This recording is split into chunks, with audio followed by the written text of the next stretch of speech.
Buen día, doctora. A continuación vamos a presentar una patología del grupo 1 de enfermedades infecciosas y parasitarias. Elegimos varicela y como puesto vulnerable hablaremos sobre los maestros de educación preescolar. Siguiente.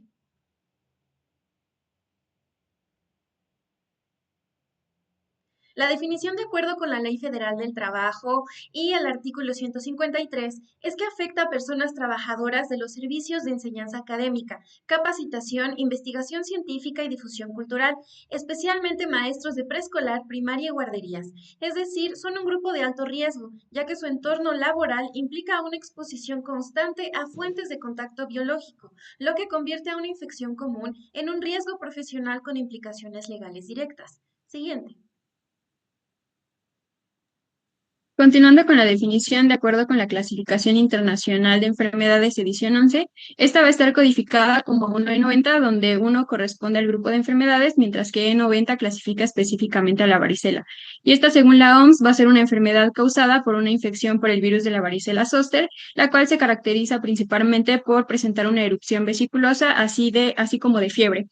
Esta se va a transmitir ya sea por inhalación de secreciones respiratorias que están infectadas o por el contacto directo con el contenido líquido de las vesículas. Y en la imagen vemos la progresión de las lesiones hasta dejar una costra y finalmente una cicatriz.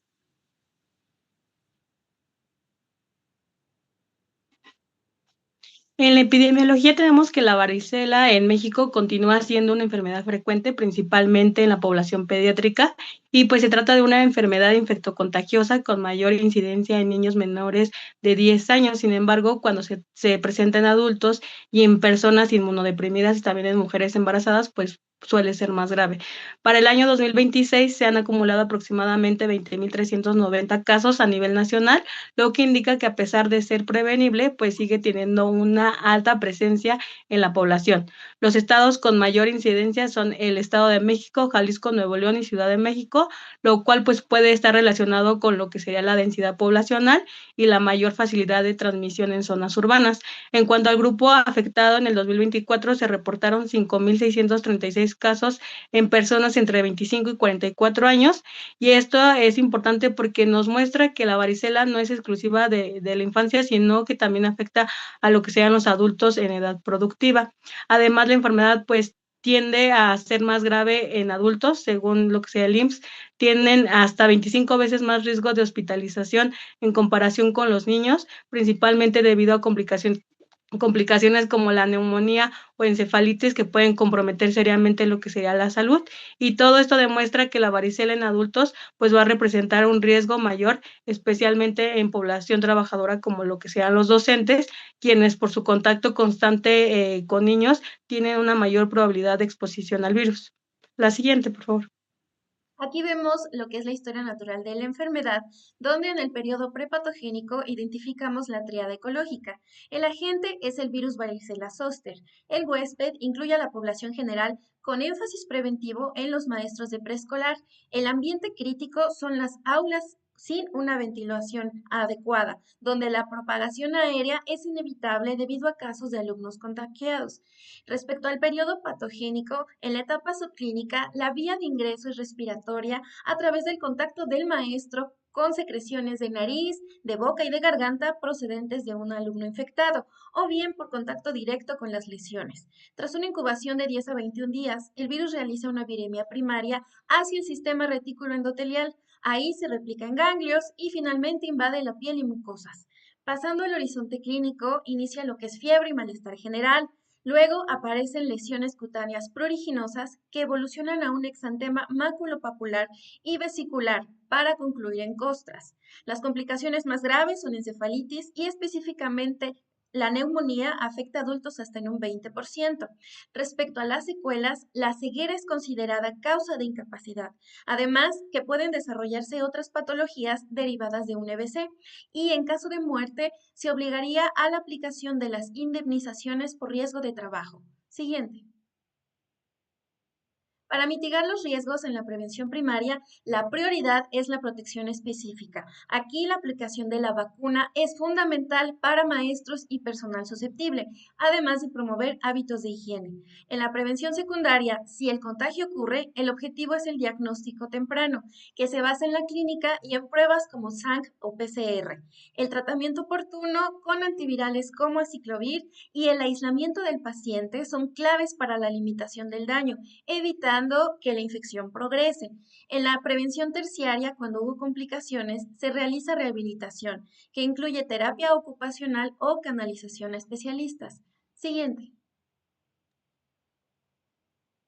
En cuanto a la valoración profesional, tenemos tablas que nos muestran las competencias y tareas de estos educadores, en el caso de maestros de educación infantil. Por ejemplo, tenemos que dentro de estas mismas, ellos se encargan de promover el desarrollo tanto social, físico e intelectual de cada niño, creando actividades ya sea de manera grupal o individual para ver la progresión. Por lo tanto, también se encargan de observar a cada uno de estos niños para ver en qué se puede mejorar. Igualmente, se encargan de mantener un sentido de colaboración con otras personas que presten sus servicios o que trabajen con niños pequeños.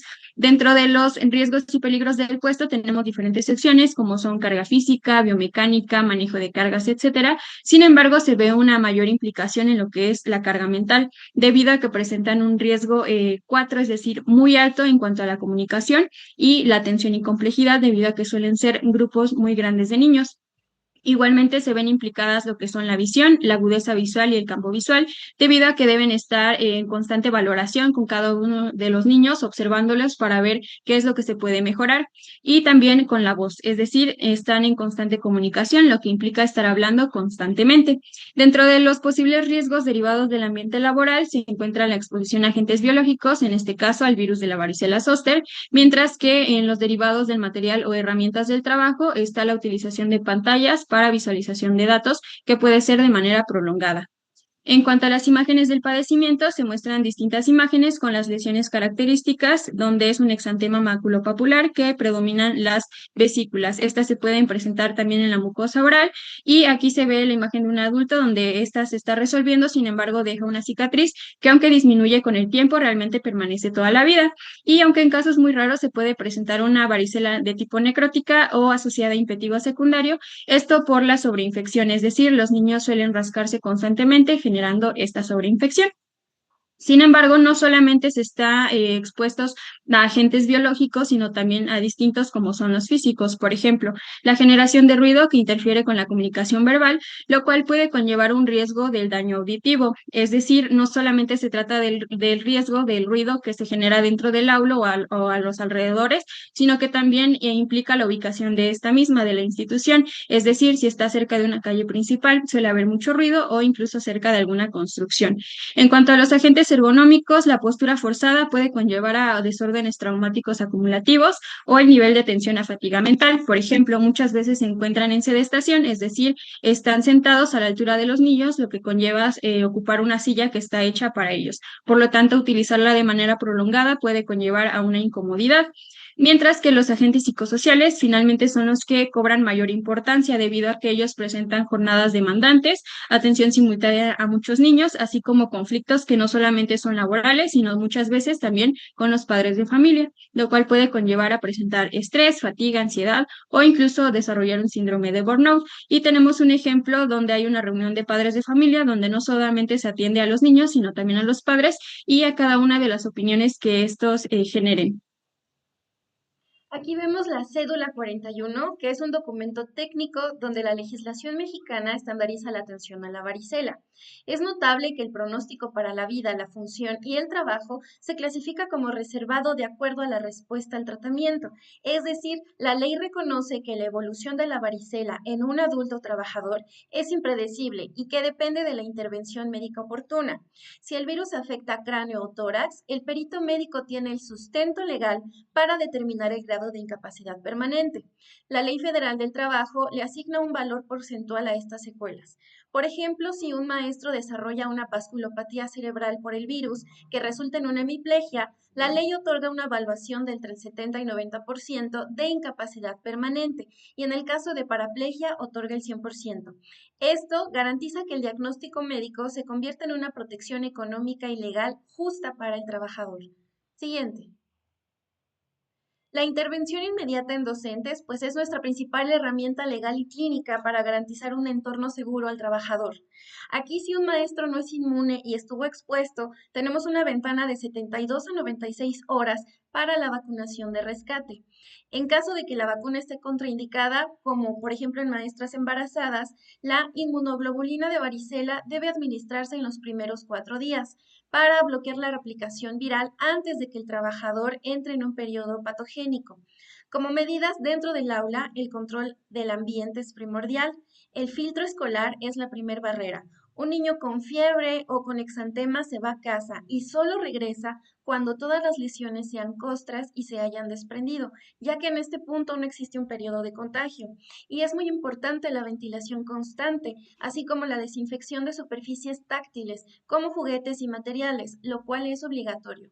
El lavado de manos no es opcional, es una medida de bioseguridad laboral. Siguiente. En cuanto a la prevención de incapacidades, tenemos que van a existir varias estrategias de salud ocupacional, que estas buscan principalmente evitar lo que sean los contagios y reducir el impacto de la enfermedad en el trabajo.